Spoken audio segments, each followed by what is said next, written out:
Welcome to इन ज्ञान उदय। सो आज का हमारा टॉपिक है 16 महाजनपद। जितने भी 12th के स्टूडेंट्स हैं या फिर कॉम्पिटिटिव एग्जाम्स के स्टूडेंट हैं वो अच्छे से जानते होंगे कि महाजनपद का क्या मतलब होता है।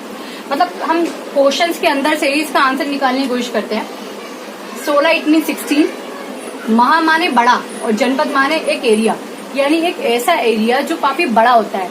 एक्चुअली था क्या, 6ठी शताब्दी ईस्वी पूर्व में जो पूरा इंडिया था, पूरा भारत था, बहुत बड़े बड़े महाजनपदों में डिवाइड था। तो कैसे करके डिवाइड था, अब हमें पता है कि इंडिया काफी बड़ा है, तो ये लोकेशन वाइज डिवाइड था कि उत्तर में भी महाजनपद थे, पूरब में भी थे, पश्चिम में भी थे और दक्षिण में भी थे और मिड में भी थे। तो इसी तरह से ये 16 महाजनपद जिसमें इंडिया डिवाइड था। तो महाजनपद का मतलब हो गया एक वो एरिया जो बहुत ज्यादा बड़ा होता है। मतलब एक तरह से ये पूरा साम्राज्य की तरह साम्राज्य होता था कि इसके अंदर मतलब अपने खुद के राजा होते थे, व्यापार चलता था, काम वगैरह सब कुछ, मतलब जैसे एक पूरा शासन चलता है उसी तरीके से हर एक महाजनपद चलाया जाता था। और थे कितने? 16। और ये बात करती है 6ठी शताब्दी ईस्वी पूर्व की। ठीक है, तो हम देख लेते हैं कि इन 16 महाजनपद में से कौन कौन से महाजनपद थे। एक था मगध, अंग, अवंती, वज्जी, कौशल, कुरु, पांचाल, गांधार, काशी, चेदी, मल, अश्मक, वत्स, मत्स्य, सूरसेन और कंबोज। ये 16 महाजनपद के नाम हैं जो इतिहास में दिए गए हैं और यही सबसे ज्यादा मोस्ट इम्पोर्टेंट महाजनपद थे। अब 12th क्लास की एनसीईआरटी की बुक में आपको सिर्फ ये 8 महाजनपद के नाम मिलेंगे: मगध, अंग, अवंती, वज्जी, कौशल, कुरु, पांचाल और गांधार। जैसे कि मैंने पहले बताया 16 महाजनपद थे। हर एक महाजनपद का मतलब है एक बहुत बड़ा एरिया जिसपे पूरा शासन चलाया जाता है। और थे कितने? हमारे 16 महाजनपद हो गए। एनसीईआरटी में सिर्फ 8 दिए गए।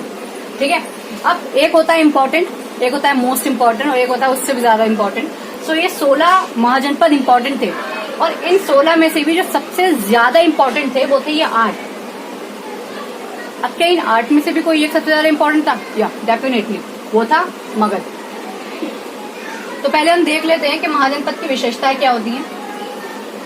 हर एक महाजनपद में, यहाँ 16 के 16 की बात हो रही है, हर एक महाजनपद की एक राजधानी होती थी और राजधानी किलेबंद होती थी। जैसे कि पहले हमारा दिल्ली में शाहजहानाबाद को किलेबंद कर रखा था कि पूरा जो इलाका था उसको एक बड़ी सी दीवार से घेर दिया जाता था सिक्योरिटी की वजह से, ताकि सुरक्षा बनी रहे। उसी तरह हर महाजनपद की राजधानी को सिक्योरिटी की वजह से, सुरक्षा देने की वजह से दीवार बनाई गई थी उसके पूरे एरिया की तरह। यहाँ पर होते थे राजा।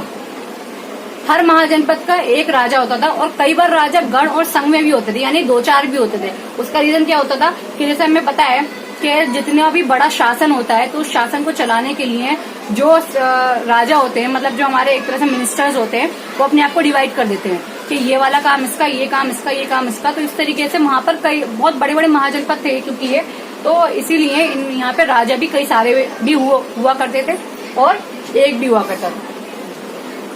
हर महाजनपद की खुद की अलग सेना होती और डेफिनेटली जैसे आज स्टेट वाइज या कंट्री वाइज लोगों को एक दूसरे से खतरा महसूस होता है, उसी तरह उस टाइम पे महाजनपदों को एक दूसरे से खतरा भी हो सकता था। इसीलिए वो लोग अपने खुद के महाजनपद में एक खुद की सेना बनाते थे और उसका रख रखाव, उसका व्यापार, मतलब सब देखा जाता था। एक तरह से पूरा राज्य चलाया जाता था ताकि किसी तरह की कोई प्रॉब्लम भी क्रिएट ना हो। वहीं हर महाजनपद का खुद का व्यापार भी होता था। तो ये हमें पता चली कि हर महाजनपद में ये 4 क्वालिटी जरूर होनी थी। राजधानी जरूर थी उनकी खुद की, राजा होते थे उनको शासन करने के लिए, सेना होती थी खुद की, व्यापार होता था। यानी कि अगर ये याद करने की जरूरत पड़े कि भाई महाजनपद की विशेषताएं क्या हो, तो आप सीधा याद कर लो कि कोई एक राज्य उठाओ और सोचो कि राज्य के अंदर क्या क्या चीज होती है। मतलब जहाँ राजा होता था पहले, तो वहाँ राजा होता था, वहाँ व्यापार होता था, सेना होती थी, खुद की किलेबंदी होती थी। तो उस सारी चीजों को अपने माइंड में एक बार सेट आउट कर लो एंड देन इट्स सिमिलर। अब इन सारे महाजनपद में से जो मोस्ट इम्पोर्टेंट महाजनपद था वो था मगध। मगध आधुनिक बिहार का नाम है। आज जो बिहार है वो उस वक्त मगध था, तो उसे मगध कहा जाता था। और क्योंकि मैं बता चुकी हूँ जो भी क्वालिटी हर एक महाजनपद में थी डेफिनेटली मगध में भी होंगी। तो मगध की राजधानी का नाम था उस वक्त राजगीर। उसे पाटलिपुत्र कहा जाता था। और क्योंकि आज बिहार की राजधानी का नाम पटना है, तो पटना का जो प्राचीन नाम था वो पाटलिपुत्र था। तो मगध की राजधानी का नाम राजगीर, फिर पाटलिपुत्र। एक राजा, अब मगध जो था सबसे ज्यादा शक्तिशाली महाजनपद था, क्योंकि मगध को सबसे ज्यादा हाईलाइटेड किया गया है। तो मगध सबसे ज्यादा शक्तिशाली महाजनपद आखिर बना क्यों? जब 16 हैं ये इम्पोर्टेंट है, 8 हैं वो और भी ज्यादा इम्पोर्टेंट, तो मगध को सबसे ज्यादा प्रायोरिटी क्यों दी गई? पहला हमने राजधानी का नाम बता दिया। दूसरा, मगध के राजा। मगध में बिंबिसार, अज्ञातशत्रु, चंद्रगुप्त मौर्य, अशोक जैसे राजा ने जन्म लिया था और इसको चलाया था। अब किसी भी देश का अगर लीडर अच्छा हो तो उस देश की तरक्की तो जरूर होगी। तो उसी तरह मगध के राजा कौन कौन थे? जो मोस्ट इम्पोर्टेंट राजा है इंडिया में, चंद्रगुप्त मौर्य, अशोक तो सबसे ज्यादा महान राजा माना जाता है पूरे वर्ल्ड में। तो उसी तरह मगध की जो कामयाबी का राज था वो उसके राजाओं में भी था कि वहाँ के जो लीडर्स थे वो बहुत ज्यादा अच्छे से शासन करना जानते थे, अपनी सीमाओं को बढ़ाना जानते थे और अपनी सीमाओं को सुरक्षित रखना भी जानते थे। उसी तरह दूसरा रीजन क्या था मगध की शक्तिशाली होने का? कि वहाँ पे लोहे की खानें थी। अब किसी भी जगह पर अगर लोहे की खानें उपलब्ध हो तो डेफिनेटली वहाँ के लोग हथियार बनाने के लिए उन्हें किसी से मांगना नहीं पड़ेगा, और जितने ज्यादा तुम्हारे पास हथियार होंगे उतने ज्यादा तुम वेपनाइज हो जाओगे और उतने ही ज्यादा खुद को समृद्धि वाला समझोगे और मतलब ताकतवर हो जाओगे। तो मगध के पास खुद की लोहे की खदानें थी, तो डेफिनेटली मगध हथियार बनाने में काफी ज्यादा सक्षम था। तीसरा पॉइंट था जंगल। मगध में जंगल से घिरा हुआ था मगध आसपास से, तो वहाँ हाथियों की जो संख्या थी वो काफी ज्यादा थी। और उस टाइम पे जो सेना को मतलब मजबूत किया जाता था वो हाथी और घोड़ों से ही किया जाता था, क्योंकि आज एरोप्लेन, फ्लाइंग जेट्स वगैरह ये सब चलते हैं, बट उस टाइम पे हाथी और घोड़े ही सबसे ज्यादा जरूरी थे। तो जंगल होने की वजह से हाथी भी बहुत ज्यादा अच्छी संख्या में थे। चौथा, मगध की सेना। कई हजार लोग मगध की सेना में थे। इसके अलावा सैकड़ों हाथी और घोड़े और हथियारों की भी अच्छी खासी संख्या, यानी मगध को देखा जाए तो मगध बहुत अच्छे तरीके से वेपनाइज था। अब इतना अच्छा वेपनाइज होने की वजह से जो साइड वाले महाजनपद थे उनके लिए तो मगध काफी ज्यादा अच्छा एग्जाम्पल बना। और क्योंकि व्यापार भी हर महाजनपद में होता है, सेनाएं मजबूत थी, किलेबंदी अच्छी थी मगध की, सारी चीजें, राजा अच्छे थे, उन लोगों ने अच्छी नीतियां बनाई।